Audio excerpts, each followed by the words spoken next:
People ask me, so Irina, why do people change? How do they change? And how do they even arrive to the conclusion that they need the change?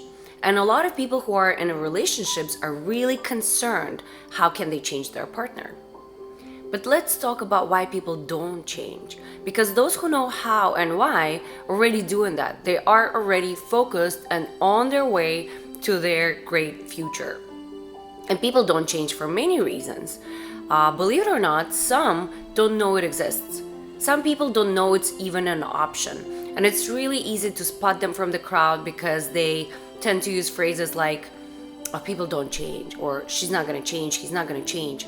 What that means is if they don't believe in change in other people, they don't believe in change within themselves. And that really limits their options. And don't get me wrong, it's not a judgment of values. I know a lot of people like that, they're great people. And most of the time their belief is actually coming from the roots. It's coming from the society that shares the same idea. Other people believe in a change, but they don't believe that they are the one who needs to change. They can come across as arrogant or even narcissistic. Because if there is anyone who doesn't agree with their impeccability, then that someone got to change.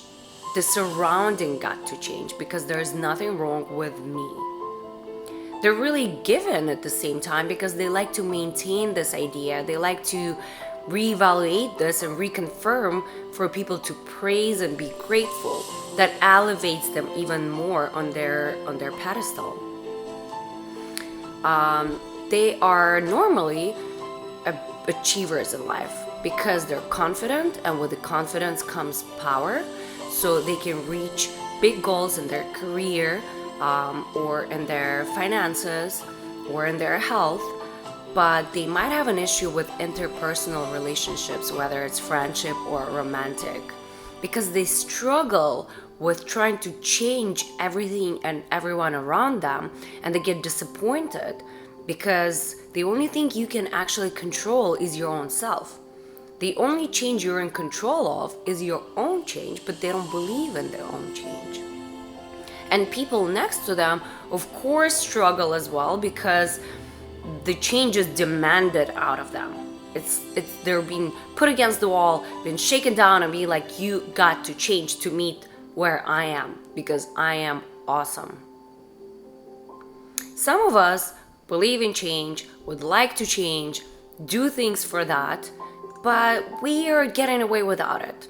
Our life is pretty good like that. We're a little happy, we're a little upset, but overall it's all fine. So we think about it, it sounds like a great idea, but we don't really want to put a lot of effort into that. We don't really take any actions.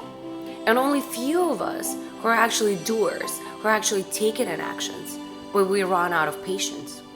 Because change requires time.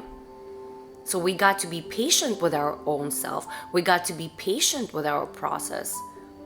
But instead, we get disappointed and we abandon the change. So going back to the question, how can you change somebody else? The honest answer, you can't. It got to be a willful and conscious decision of everybody.